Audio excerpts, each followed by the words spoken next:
Masyarakat Karo sebagai salah satu ragam suku bangsa Indonesia merupakan bagian dari etnik yang ada di Provinsi Sumatera Utara. Sebagai suatu provinsi, Sumatera Utara bisa dikatakan merupakan daerah yang heterogen dalam budaya karena terdiri atas 8 suku bangsa ataupun etnik, yakni Melayu, Pesisir, Batak Toba, suku Karo, Pakpak, Dairi, Simalungun, Angkola, Mandailing, dan Nias. Masyarakat Karo dalam persebarannya dapat dikategorikan luas karena menempati beberapa daerah di kabupaten di Sumatera Utara. Sampai saat ini yang menjadi persebaran orang Karo terdiri atas Kabupaten Karo, Langkat, Deli Serdang, Simalungun, dan Dairi.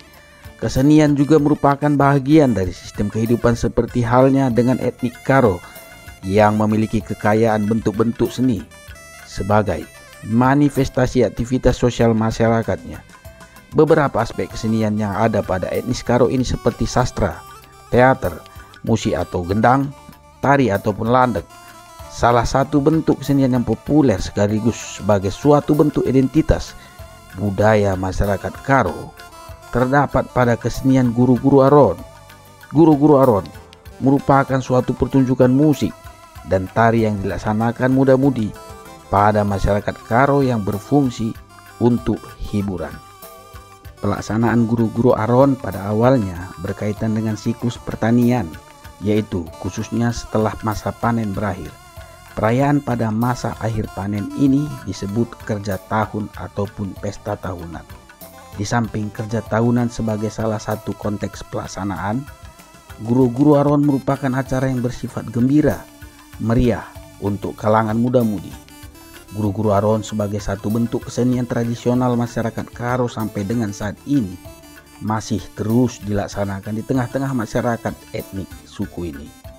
Meskipun telah melewati perjalanan waktu dari masa ke masa, kesenian ini masih tetap eksis, yang sudah tentu telah beradaptasi secara terus-menerus sesuai dengan kepentingan masyarakat Karo yang dinamis dalam mengikuti perkembangan zaman. Berbagai macam fungsi terdapat dalam guru-guru aron ini. Salah satunya adalah belajar etika. Dalam melaksanakan guru-guru aron ini, anak prana atau pemuda dan si muda-muda atau yang disebut pemudi juga belajar etika atau tata krama pergaulan hidup dengan sesamanya. Muda-mudi belajar mengikuti adat dalam hal ertutur. Ertutur adalah mengetahui hubungan kekerabatan berdasarkan marga ataupun beru yang dia bawa. Karena satu sama lain pada saat menari, tidak boleh ada yang sumbang atau dikatakan sumbang landek. Artinya menari tidak menurut adat dan kekerabatan. Jadi di dalam guru-guru aron berlaku norma adat dan etika yang harus ditaati oleh masyarakat Karo. Pada masyarakat Karo, corak dari inces dan tabu lebih mengarah kepada hubungan penghindaran atau yang disebut rebu. Kata rebu berarti pantang, tidak pantas, tidak dapat, dilarang, tidak diizinkan untuk melakukan sesuatu hal ataupun perbuatan. Demikian halnya dengan sumbang landek atau landak yang tidak boleh dengan satu marga antara marganya dengan berunya, yang merupakan larangan dalam acara guru-guru aron. Rebu dan sumbang landek menunjukkan tata kelakuan yang merupakan suatu jaringan dari norma-norma, aturan-aturan, dan pandangan-pandangan yang harus dilakukan. Karena jika dilanggar akan dianggap tidak lazim, walaupun bila dilanggar tidak akan mendapat tekanan yang keras. Terjadinya perubahan dalam pertunjukan guru-guru aron yang dahulunya masih memanfaatkan musik tradisional sebagai musik pengiringnya, yang selanjutnya perkembangannya saat ini sudah jarang, bahkan tidak ada lagi karena kehadiran musik keyboard.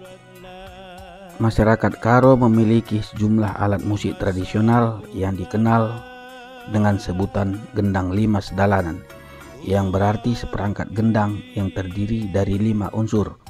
Kelima unsur gendang tersebut terdiri dari gendang indung, gendang anak, gung, penganak, dan sarune. Gendang 5 sedalanan merupakan nama lain dari gendang sarune. Istilah gendang limas dalanan sebenarnya merupakan penyingkatan istilah gendang telus dalanan limas sada prarih. Gendang sebagai nama lain untuk sebutan alat musik karo yang mempunyai bermacam-macam peranan dalam kehidupan masyarakat Karo. Selain berperan sebagai salah satu cara yang mudah untuk mengumpulkan orang, juga memiliki peranan yang cukup penting dalam hal adat seperti acara kematian, memasuki rumah baru, acara perkawinan, muncang kuta dan muncang rumah, dan pada acara guru-guru aron. Pada awalnya, alat musik atau instrumen yang digunakan dalam pertunjukan guru-guru aron disebut gendang sarune, yang terdiri dari sarune, gendang sinindungi, gendang singanaki, gong, dan pengana. Pada awal-awalnya, keberadaan vokal atau perkolong-kolong juga belum ada. Baru pada sekitar tahun 50-an, guru-guru aron disertai dengan vokalis yang disebut dengan perende-rende, dan pada saat yang tidak pasti juga disebut dengan permangga-mangga. Selanjutnya, istilah permangga-mangga kembali berubah menjadi perkolong-kolong sekitar tahun 50-an. Kemudian perkembangan selanjutnya terjadi penambahan instrumen yaitu kulcapi. Kelima instrumen yang pertama telah digunakan sejak awal dari guru-guru aron, sedangkan penambahan kulcapi sejak tahun 80-an. Sekitar tahun 50-an, cara menyebarluaskan dan mempelajari lagu dengan cara tradisi oral atau nyanyian dipelajari dengan cara mendengar langsung dari kata-kata yang disampaikan orang. Sekitar tahun 60-an, masuknya teknologi audio modern berdampak pada pertumbuhan dan perubahan nyanyian atau lagu dalam pertunjukan guru-guru aron. Dengan teknologi tersebut, mulailah dilakukan perekaman lagu dalam bentuk piringan hitam. Sekitar akhir tahun 60-an, berkembang satu bentuk kesenian berupa kelompok band. Nyanyian yang digunakan kelompok band ini awalnya menggunakan nyanyian atau lagu-lagu yang sering ditampilkan dalam guru-guru aron, yang telah ditransfer dalam bentuk akord musik barat. Selanjutnya, dengan kreatif kelompok-kelompok band ini menciptakan lagu-lagu yang kemudian mengadakan rekaman. Dengan demikian, secara bertahap tumbuh dan berkembanglah gendang atau lagu-lagu populer pada masyarakat Karo yang juga sering digunakan dalam pertunjukan guru-guru aron. Pada saat ini beberapa pertunjukan guru-guru aron, baik yang berada di wilayah kabupaten ataupun di Medan, umumnya menggunakan alat musik keyboard. Orang Karo menyebutnya keyboard sebagai musik pengiring yang utama. Ada juga beberapa desa atau kecamatan yang berada di tanah Karo menggunakan musik keyboard dan musik tradisional seperti gendang sendalanan secara bersamaan atau dikolaborasikan. Kehadiran musik keyboard di kalangan masyarakat Karo yang dipopulerkan oleh seorang putra Karo yang bernama Jasa Tarigan ternyata mendapat sambutan yang hangat, meskipun ada juga yang kontra. Pro dan kontra sampai sekarang masih juga tetap ada. Tetapi kehadiran musik keyboard tersebut tetap juga eksis mengisi acara guru-guru aron. Dapat dikatakan bahwa kehadiran musik keyboard inilah sebagai pangkal penyebab terjadinya perubahan besar dalam pertunjukan guru-guru aron. Keberadaan lagu-lagu populer dalam pertunjukan guru-guru aron saat ini terus mengalami perkembangan dari masa ke masa disebabkan kalangan muda-mudi sangat menggandrunginya. Terjadinya akulturasi budaya secara sengaja ataupun tidak membawa perubahan dalam kehidupan musik atau lagu-lagu yang sering ditampilkan dalam guru-guru aron. Terlebih lagi dengan masuknya instrumen keyboard, menambah semaraknya pertunjukan. Tidak jarang irama dari lagu-lagu populer Indonesia ataupun Barat menjadi penambah semarak suasana dalam pertunjukan, seperti irama lagu Melayu, dangdut, disko, dan sebagainya. Hal ini kelihatan perubahan pada unsur kebudayaan yaitu keyboard telah masuk dan mengalami pembauran dengan gendang lima sedalanan.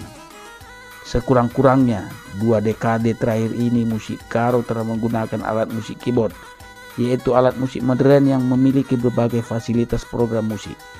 Bahkan alat ini cukup dimainkan oleh seorang pemain saja guna menghasilkan musik combo atau band maupun orkestra maupun big band. Lebih jauh lagi telah terjadi konsensus di masyarakat Karo secara tidak sadar untuk menggabungkan unsur modernitas dan tradisional mereka dalam istilah gendang keyboard. Alat musik ini bahkan dapat menyerupai musik Karo dalam berbagai ekspresi dan kreasi seniman-seniman Karo. Dalam beberapa tahun terakhir, telah terjadi pergeseran dalam gendang guru-guru aron atau yang disebut pesta muda-mudi dan ganting manu atau malam sebelum upacara adat perkawinan Karo berlangsung. Kepraktisan penggunaan alat ini justru sebagai salah satu faktor yang mendorong minat masyarakat menggunakan keyboard. Selain itu, penggunaan keyboard juga tidak banyak melibatkan jumlah pemain, bahkan umumnya cukup dimainkan oleh satu orang atau disebut player. Kehadiran musik keyboard dalam pelaksanaan gendang guru-guru aron membawa perubahan yang sangat besar. Pengaruhnya terhadap cara pandang muda-mudi Karo dalam menikmati dan melestarikan karya seni tradisi yang diagung-agungkan oleh masyarakat Karo sendiri. Terjadinya perubahan tersebut mengakibatkan gendang guru-guru aron semakin sering dilaksanakan oleh komunitas masyarakat Karo, baik di wilayah Kabupaten Karo maupun di wilayah Kota Medan. Alat musiknya berasal dari barat, pemakaiannya di dalam konteksnya tradisional Karo. Fungsinya perubahan alat musik menunjukkan 3 hal mendasar, yakni terjadinya pergeseran fungsi musik, timbulnya fungsi musik yang baru yaitu fungsi ekonomi, fungsi imitasi dan individu, dan musik semakin berfungsi sebagai sarana hiburan dan sarana pengintegrasian oleh masyarakat Karo. Perubahan alat musik tersebut juga melahirkan beberapa makna musik yang baru pada masyarakat Karo seperti makna seni populer, ekonomi, keseragaman, ketergantungan teknologi. Akan tetapi dengan hadirnya musik keyboard memunculkan masalah yang baru pada satu sisi, yaitu masalah etika menjadi tidak diperhatikan bagi muda-mudi Karo sebagai penerus budaya Karo. Tata cara menari yang semakin seronok dan serampangan sering terjadi dengan atau tanpa sengaja oleh komunitas pendukungnya. Kalau seandainya para pendukungnya, yaitu muda-mudi Karo, banyak mengetahui tentang nilai-nilai budaya mereka, seharusnya lah mereka menyadari begitu luhurnya nilai budaya Karo yang penuh dengan norma-norma, dan sudah saatnya hal ini perlu dihilangkan untuk tetap menghormati adat dan etika suku atau kalak Karo, yaitu tidak seronok dalam menari atau landek dengan Muhammad.